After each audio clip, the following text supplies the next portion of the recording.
Hi folks, so I've decided to try and walk you through this last example on the CSWA exam, practice exam. It's got some tricks to it. Hopefully you'll be able to kind of follow along. So you can see that I've made it here and I got to within 1.5%, so that to me is more than good enough.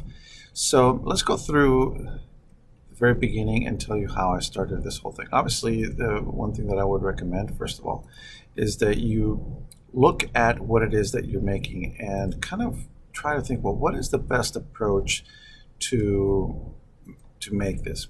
Right? So what I decided to do first is kind of break it up and make the bottom straight pieces first. Okay? And then I'll show you why and how I'm doing this. So let's look at some of the measurements that they gave us, and I went ahead and did this outline per the dimensions that they gave me. Now you'll notice that it's 40 all the way up to the top, and it is only 25 on the left hand side. So this here is 25, and what I could do is I can drag that on to there. So that's 25, this is 40, and the A, which is 100, happens to be both the extrusion depth and this dimension here. So that when we click OK, it looks like this, right? One thing that I wanted to show you, and this is after trying a couple of different things. This straight piece says 60.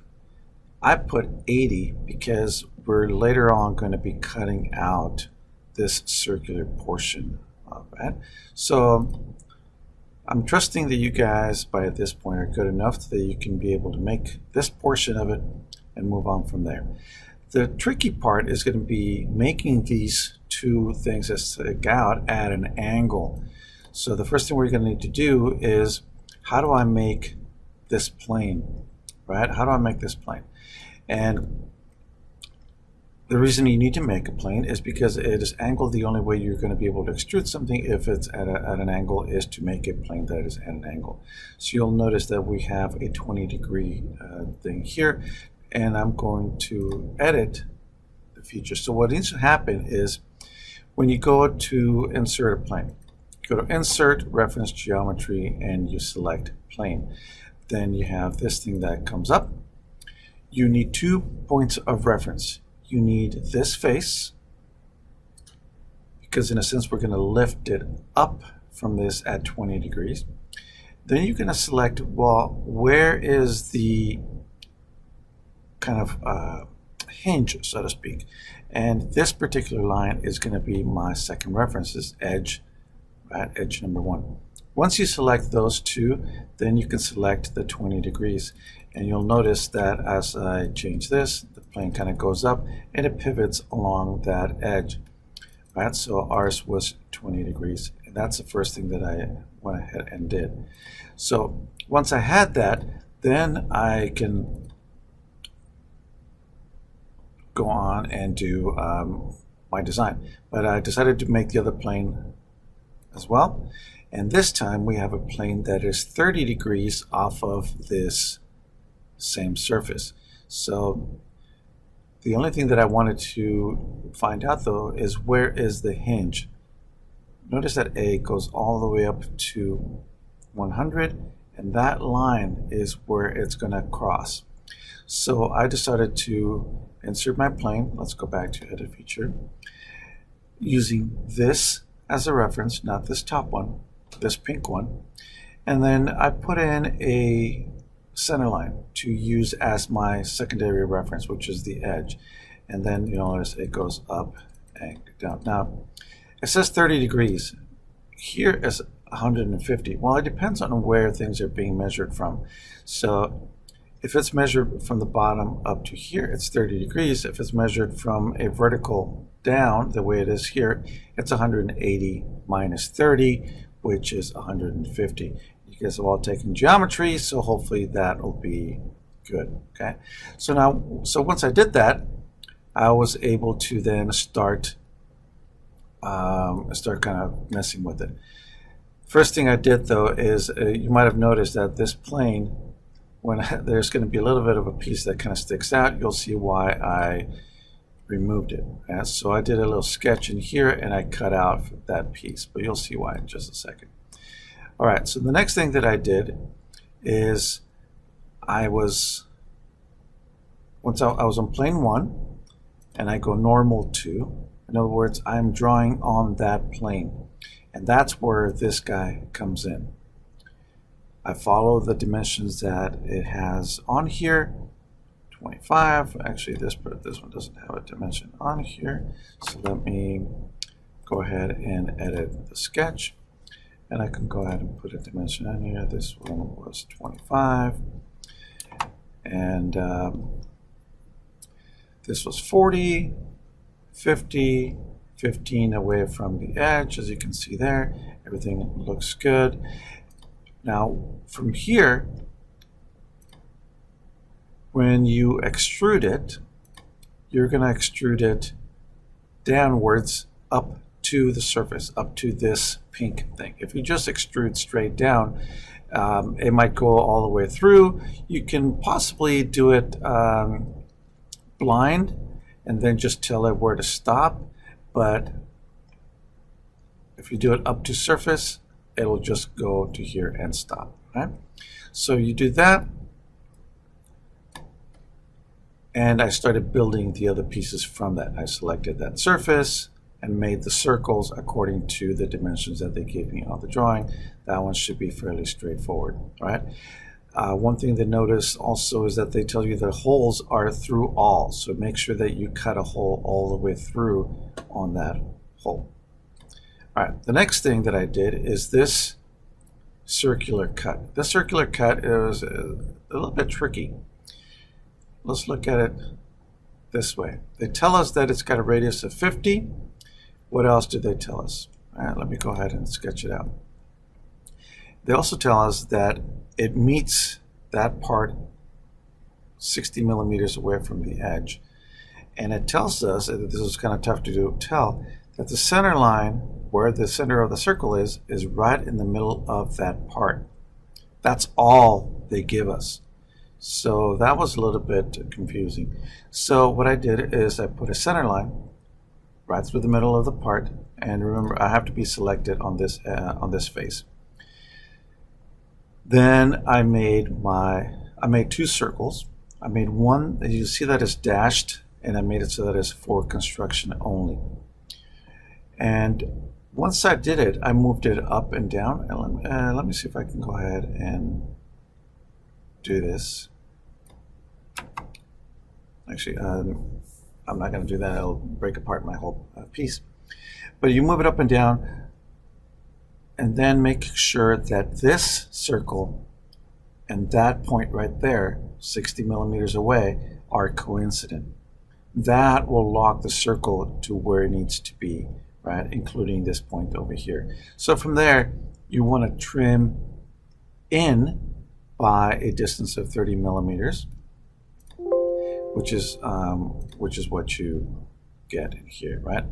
So I've got this piece cut out, and then I can move on to the rest of it. Now, the rest of it, this one, once again, we already have that plane. It was plane number 3, right? That was plane right there, and that's the one that I'm going to be drawing on. I can go normal to it, and I draw my sketch.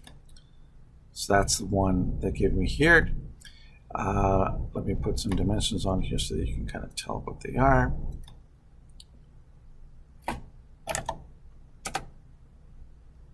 So that was 50.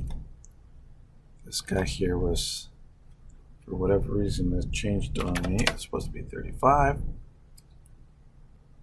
And everything looks good.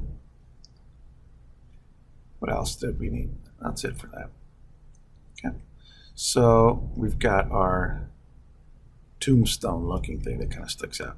And then we can start cutting out the other pieces that they ask us to do, right? One thing that looks like I just screwed up, let me go ahead and fix it, is where this little cross is. And what I'll do is, let me just redo this. Right? So I'm going to go ahead and clean this up and redo it for you. Let me make sure that I am looking at it face on.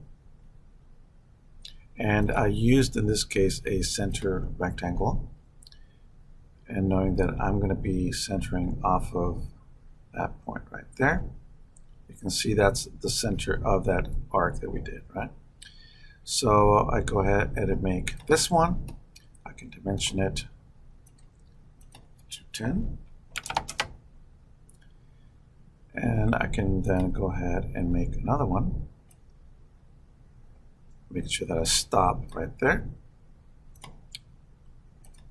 Smart dimension, go to 10. Click OK. And I can then trim some entities. Click and drag so that all of this goes away.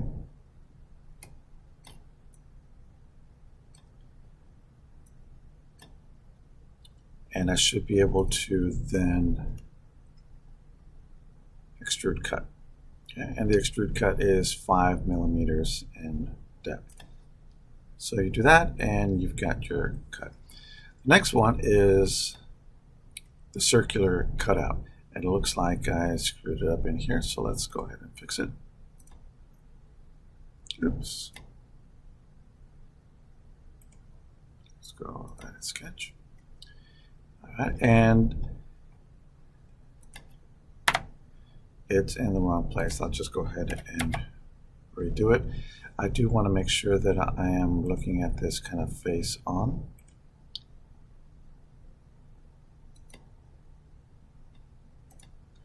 And I am on plane number 3.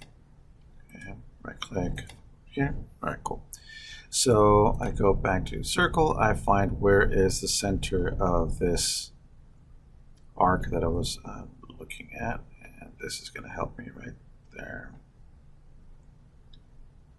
I was hoping it was going to help me. And if it doesn't help me, then I can go ahead and make a center line.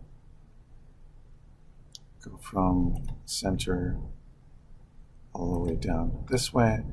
Then I can make another center line that'll put me in the middle from here to here, and then put my circle in the middle. There we go. The radius for this, as you can tell from here, the diameter is at 25, which is going to be 12.5 radius. Okay, and the depth of that cut is also 5 millimeters. Then we move down to the next one, which I also screwed up earlier. So let's go back to this guy here. Let's go to edit sketch. I don't know why it's not doing that. There we go. And let's move this circle appropriately. I keep having to, because this plane is not my normal plane, I keep having to move it. So let's see if it'll let me move it. If not, I'll just redraw. It looks like it's stuck right here, so I can delete this little here and move the whole thing down. Now, of course, it needs to be centered, and if I'm not sure where the center is, I'll have to do the same thing that I did earlier, which is redo it. Let me go ahead, back to my circle. There it is. Sometimes it gives you the circle, sometimes it doesn't. This one, it is going to be 15 in diameter, 7.5 in radius. Let me click OK. And that hole is done, and it is all the way through. All right, cool. And the last thing that we're going to do, it looks like this guy is extra. I don't need this.